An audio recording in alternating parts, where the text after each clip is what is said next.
Cette fois-ci, nous allons voir comment faire des strain around strain. Donc le but du jeu, c'est de pouvoir avoir comme ça, pour faire comme des gros câbles ou là quelque chose de tortueux qui se ferme au bout. C'est des curves qui vont s'entortiller autour d'une main curve, une curve principale. Donc avant toute chose, ce qu'il faut qu'on fasse, c'est, je vais faire la liste comme d'hab de ce dont on a besoin. On aura besoin du dernier Rebel Pack de Jonah Friedman. On aura besoin aussi du fameux MJCG Compound 2.1, enfin la dernière en date. Et puis, je crois que c'est tout. C'est parti. Donc, je vais cacher ça. On va repartir from scratch. Hop, je mets ma curve. Comme on l'a déjà dit, enfin, comme on va le découvrir, il suffit de mettre segment multiplicateur pour avoir le même sentiment de smooth sur la curve que dans Maya. Et j'ai un petit nœud à moi, hop, Strandscope, qui me permet déjà de voir à peu près la tête que ça. Donc ça va nous servir pour voir un peu ce qu'on fait. Dans le Strandscope, c'est simple, hein, je setup une shape, je fais quand même, je merge un peu les datas dedans et j'assigne une couleur qui est le jaune. Et ici, je viens de BV, son épaisseur, c'est tout.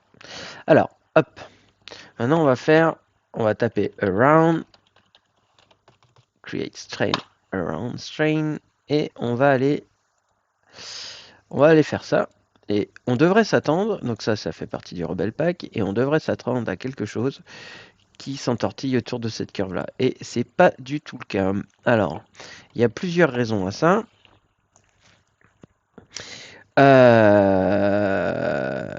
Globalement, on va faire set point size.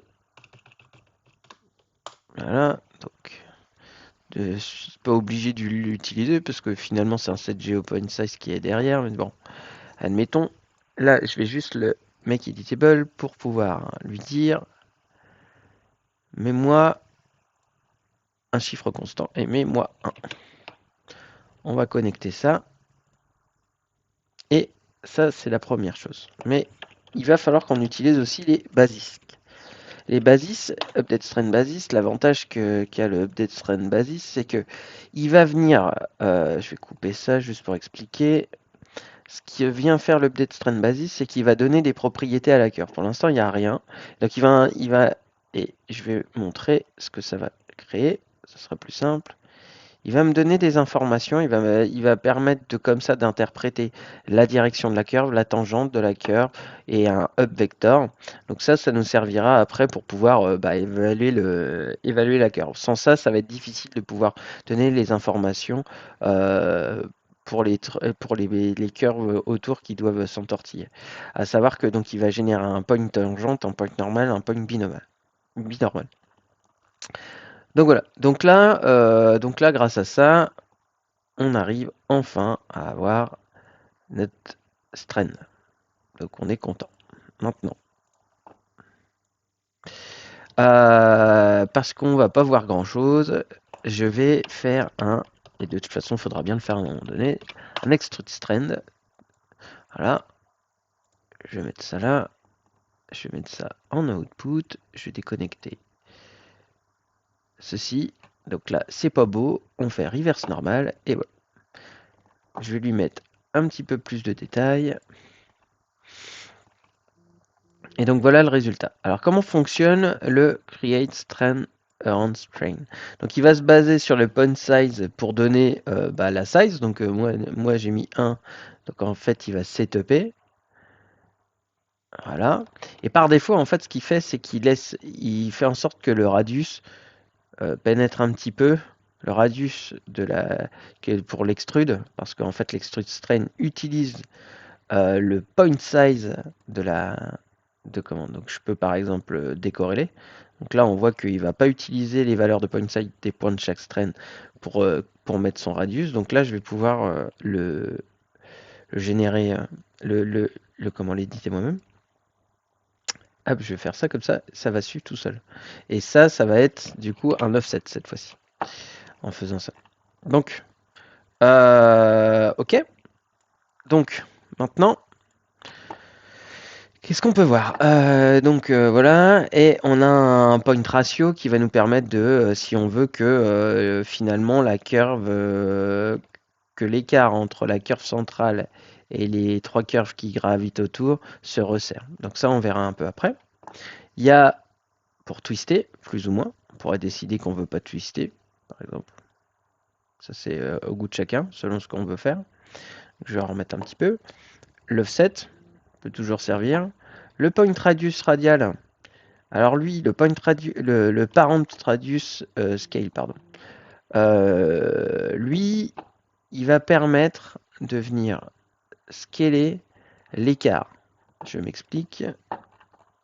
Si je vais réduire un petit peu, on verra mieux.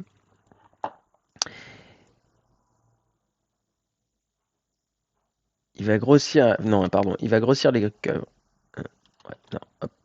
Je vais pouvoir grossir l'écart qui se passe, l'écart entre la curve qui est ici, la curve centrale et les curves. Elles vont être beaucoup plus loin, elles vont se tortiller autour, mais avec vraiment un radius bien plus loin. Donc du coup voilà, et par contre, je peux compenser, par exemple, avec le phi radial radius scale. Donc voilà. Donc tout est quand même assez automatique finalement. On voit que ça marche déjà un petit peu automatiquement. Mais il y a parfois, j'ai déjà testé, j'ai eu besoin de les décorréler. Mais déjà là, comme ça, de base, quand on lui fout la paix, ça marche pas trop mal. Et là, le phi va permettre